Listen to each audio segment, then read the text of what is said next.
this movie's very much in the world of like those 2000s comedies, like Superbad, and I guess American Pie was 1999, but Mhm. it sparked the 2000s revolution. But like the style of humor is very much the style of humor and the way it just like it looks like something like out of like the Judd Apatow, Todd Phillips realm.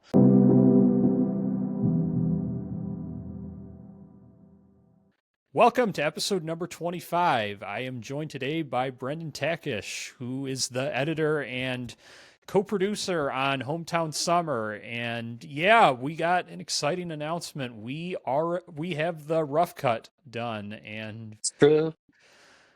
we're cruising along. I mean, this is going to be a little bit of a quicker episode this week, but no, just exciting announcement. It's been been working on this since the summer, and no, it's very exciting times for sure. Welcome to the show, Brendan. Thanks, Ben. I appreciate it. Yeah, getting that first rough cut out takes a long time. It's just like before I send something off to you, I'm like, is he gonna like this? And then there's a lot of self-doubt, and then you go back and start making little adjustments. And yeah, just to say that it's all out there, and you've looked at probably 95% of it. Now we can just like dig into the refinements. And I think it's gonna go a lot quicker from here. It's so exciting though. Yeah, no, it totally is like really just getting it all together, and it's just a cool process. I like just from getting the rough cut and then getting the fine cut and the final cut. Like it's Yeah. really cool seeing everything along the way, and then you just get the final finished product where it's like, all right, like all of the culmination of notes and all of Mhm. that effort on everyone's end all together. I mean, it's such a collaborative process. It's so cool to get that final cut and, eventually premiere it. And yeah, I mean, I guess like on your end, in case people aren't familiar, if you could explain just like what the rough cut, fine cut, final cut, what that entails on your end. Sure. So for me, with the rough cut, I get all of the footage, I get all of the audio files, and it's just putting the pieces together. That's the hardest part. It's just finding the takes that are going to match each other the best, that feels the most authentic, that are giving the actors their best performances, making sure all of that is intact. And also for me, it's the excessive cut. So I'm going to put jokes in there that maybe I would cut or maybe you would cut. We don't know at this point. We just want to put all the jokes in there, what's landing, what's not, so that when we go into the fine cut, we're trimming the fat a little bit, like, okay, this joke works, this one doesn't work, so let's get rid of that. Or you know, there's a lot of takes for different scenes, and maybe you thought one actor's take of one scene was a lot better, and I just saw it differently. So, okay, let's put that in there. We're really just condensing it into the real heart of the story and the heart of the humor. And then that final cut, that's gonna bring in your audio engineer, fixing all of the audio issues, putting all the titles in there, the color correction, the color grading, and the just the final credits even of that. So Yeah. we're just kind of whittling our way down to that final product, and it's always so much fun to see it come together. Definitely, yeah. No, I feel like with these movies in particular, like it's funny how you mentioned the credits. Like I feel like those are like they carry so much more weight on a small indie project, like Yeah, something that was made for 30 grand instead of something that was made for like 30 million. I mean, it's yeah, shorter, that's for sure. It's it's a shorter definitely credit. shorter. Yeah, yeah. No, there's about probably like 10% of the crew and then like 20% of what a normal cast is, just nominally speaking. But yeah, I mean, like, it's so awesome because like everyone just like poured so much into this, and like Hmm. everyone's name who's in the credits, I feel like just it carries so much weight, and like I feel like people just have like a different level of connection to these indie Yeah. projects they work on compared to some other like bigger studio projects where maybe there was never any passion from literally anyone involved at any point. Well, I just saw this in the news the other day. Amazon now has control of the James Bond franchise. Did you see that? No, but I've seen them talk. I've seen Yeah, James Bond trending, so that doesn't surprise me. it's it's interesting because you think about it, the Broccoli family had control of this franchise for 60 years, and they put so much effort into each individual film. It Yeah, was almost like they were making indie projects.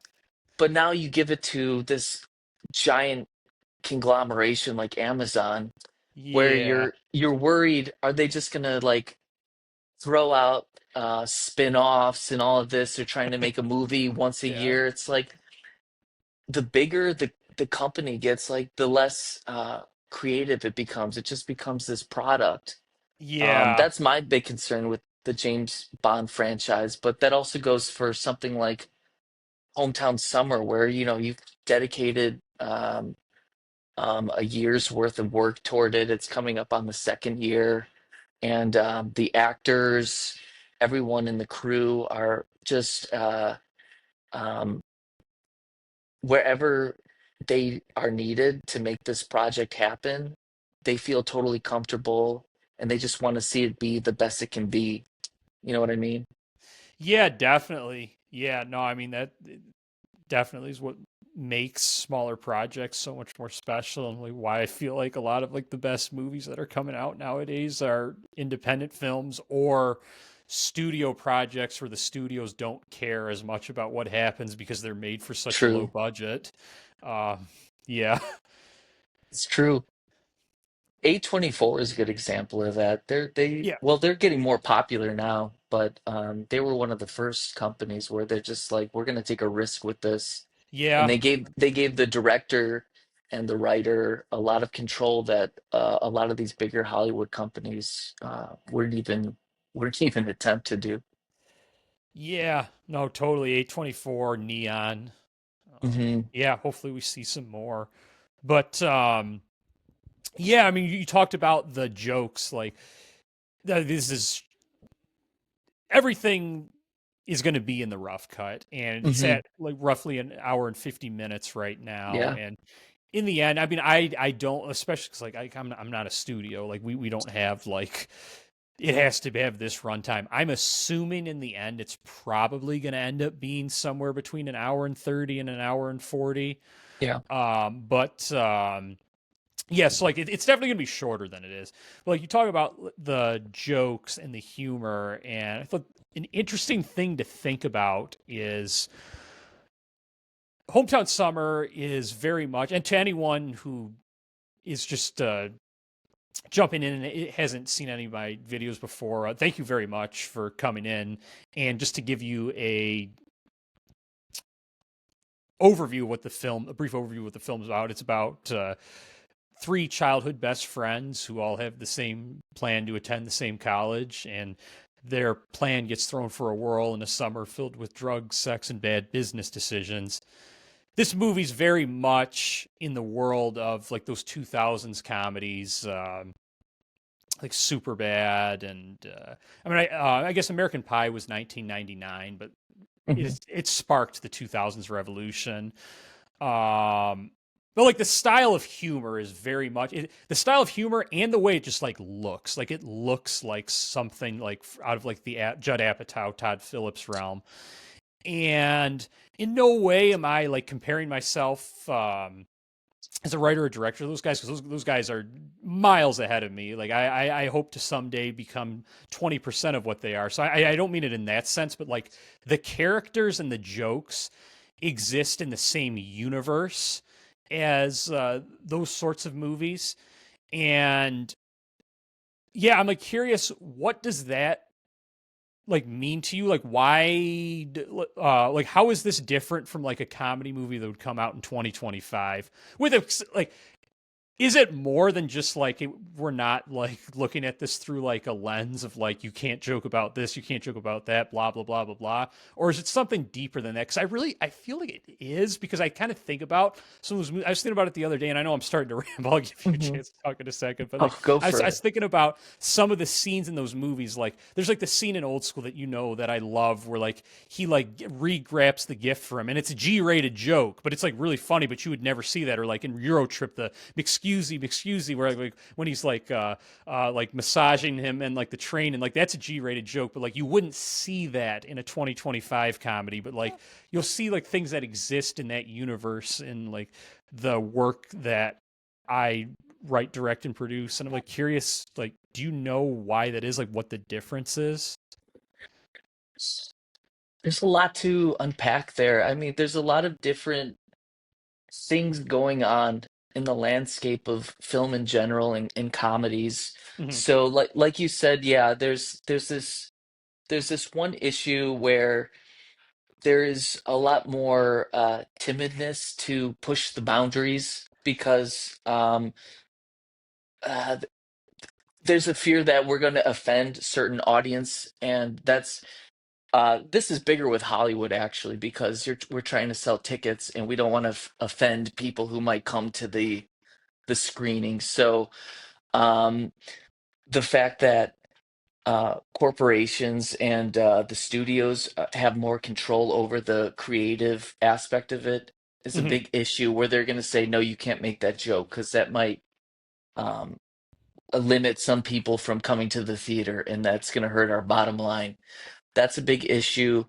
And on top of that, a lot of actors, a lot of comedians, they don't want to upset their fans who might Mm-hmm. be offended by some of the things that the writers and directors might ask them to say.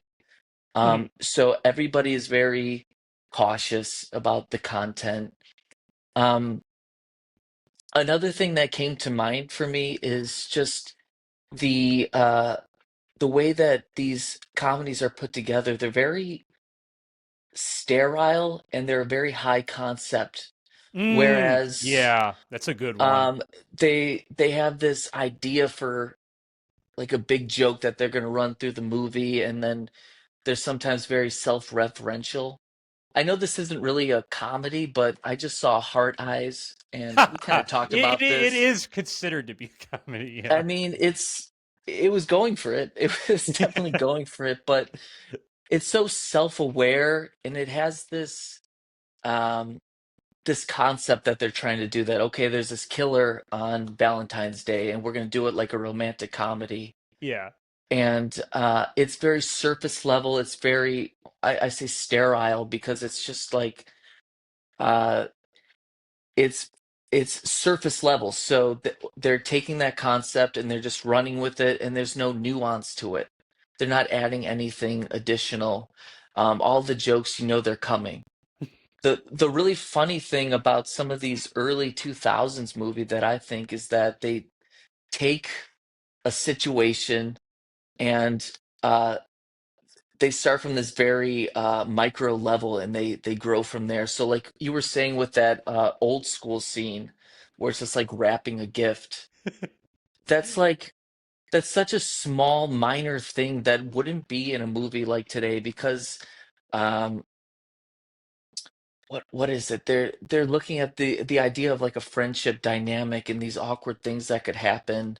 Yeah. That's a really small micro thing to consider where other people are just thinking more macro, like the bigger concept of things. Yeah.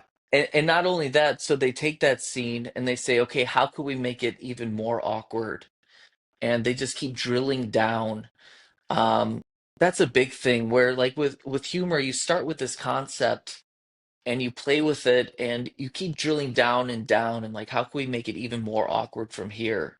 You don't see that a lot uh with more recent comedies. They start with that high concept idea and it's just a straight line toward the end, and they don't drill in more on the humor, if that makes sense.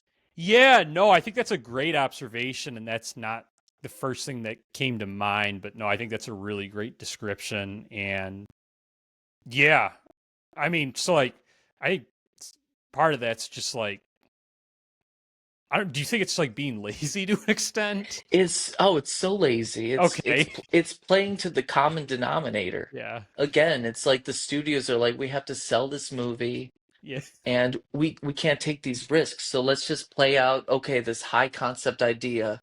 We're gonna play it out to the end and then we're gonna end the movie. But like some of these movies are like, okay, let's see where some of these valleys can go. Like, okay, we're gonna take a break here and like kind of Yeah. like play out, see what happens here. Yeah. The biggest thing with comedy is you have to surprise people. It's gotta Yeah. Yeah, definitely. they can't see what's coming. And so if you can kind of throw them off guard, that's where the humor is gonna come from. Right. And it's funny because when you're talking about like the playing it safe and surprising people, it's deeper than, oh, like, okay, like I do like this kind of humor. Like I Mhm, love the comedies from the 2000s, and yeah, like nothing's going to offend me, but it's like deeper than, oh, let's leave in this joke that's going to piss off Reddit. mhm, It's deeper. It's like, let's take this risk, and like it's not offensive in any way, shape, or form, but someone might look at this and say like it might not be pulled off. They might like it might not connect with an audience, and instead of doing that, instead of ever swinging for the fences, we're just going to we're going to give everyone something that we're going to give something that we think the general audience will say that was yeah. okay, it wasn't bad, instead of ever taking that risk and doing something great that you run into the risk of people not laughing or not smiling, like being like, why was that in the movie? Yeah, it's like it's all focus tested, you know. It's like, okay, let's show this to this group and like what did you think of that? Uh-huh. And you see this a lot in films where initially they're released and they don't quite connect with people, but then like 5, 10 years down the line, they're considered classics. So Yeah. like, what's going on there? Sometimes y- you as a creator have to trust your own instinct because you know what you're going for, and it might not connect with audiences today, but you have to trust your instincts because that's going to make a difference because you're putting your heart into it. It's not this soulless corporate product. And Yeah. in a few years, people might rediscover it and really be surprised, like, wow, why didn't that take off when it was first released? Yeah, I mean, Eurotrip's the perfect example. Oh God. I loved that when that first came out. And I Yeah, told no, you I I was a wish. 13-year-old boy. I was Yeah, so, yeah. of course I did, but Yeah. No, so funny. oh, I love it. It's such a great movie, and it bombed, but Yeah. it's like now like it's like one of the cult classics for sure. Well, I think about I'm more of a horror guy, although I comedy love is horror. my It's my second favorite. comedy and horror switched first place for me. But The Shining, when that was Mm, first released, Stephen King hated it, the author of The Shining. right. The audiences really didn't connect. It didn't take off No. like some of Kubrick's other films. But now it's considered a horror classic. It's one of the best horror movies. So, but there's a lot of artistic insight um, and a lot of soul that Kubrick put into that film, Yeah. and Oh yeah, you can definitely. tell all these Yeah, I years mean, a down the lot of line. people that's their favorite Kubrick movie, and Kubrick's obviously one of the biggest legends of all You time. know, Yeah, I mean, I think it comes full circle to we just need like horror is really thriving right now, yeah. and we just need that production company to come out and give give funny creatives the opportunity to release movies that are more risky and that you can make I mean you can easily make like Old School could have been made for like with no name actors could have been made for Hmm. $1 million, no problem. Sure. So yeah, I mean I think it's really just about that. I mean, I think it's just a matter of time. I mean, I know that I harp on it a lot on this channel, but there's non-existing IP with Ryan Reynolds and Vince Vaughn called Animal Friends that's coming out this fall, and then Scary Movie 6 next year. I think if those pop off, especially after, and I wasn't a big fan of this movie, but Anyone But You was an R-rated comedy non-existing IP that popped off like a year and a half ago, or actually a little bit less than a year and a half ago. Like if we keep on getting these signals, like the same way the industry was giving the signal, or the public was giving the industry signals for horror movies. I think it's really just a matter of time before we start seeing more comedies that are coming out that are more artistically driven, that are more, yeah, like don't have to be super high concept. And yeah, True. And just it's this goes back way to the beginning of filmmaking. It's just it's such a balance between the business and the art side of it, yeah, where, a lot of money are put into these projects. Even indie films are going to be tens of thousands of dollars. yes, And, there is some consideration, but if if the producer and the director see eye to eye and they know where they're coming from and they have trust in each other, the producer can feel a little more comfortable with letting the director take those risks. And hmm, it certainly helps if, the director has money on the line and, yeah, um, everyone has a stake at the in the end of it. But it is just giving a little bit of trust to the director, because if they have a vision and they can convincingly share that, um, you never know. It might flop on release, but there's always streaming and Blu-ray. A lot of films did not do well in theaters, but they found a new life on DVD. So hmm, you never know. But the artist has to have a clear vision for their film, and the producer should feel safe and trusting that vision, because you never know where the film's going to go. yeah, absolutely. And on that note, I really appreciate your time. I know we both have things we need to get to, but yeah, no, I glad we could get this quick podcast session in. It's always great having you on, and yeah, no, Thank you.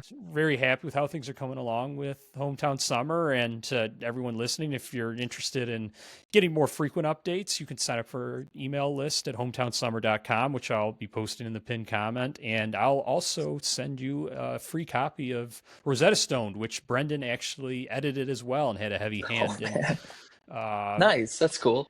yeah, Rosetta Stone, which follows the story of Pothead who gets his autistic classmate high in exchange for homework help and realizes he's in for more than he bargained for when he makes advances at friendship. You can get that for free if you sign up for the email list. That was a really funny movie too. I think people Thank are you. gonna love that. I mean, you're starting a kind of a revolution here. We're bringing back that like out there offensive comedy, but it's That's the goal of this channel, at and least. You know, we're going to do that or die trying. yeah, But I'm with you, man. yeah, and thank you so Cool. much for being along for the journey. I mean, I can't imagine ever working on a project without you, and so you're an Thank you. outstanding collaborator. Cool. This has been great. Thanks for having me on. Thank you for coming on, and ciao.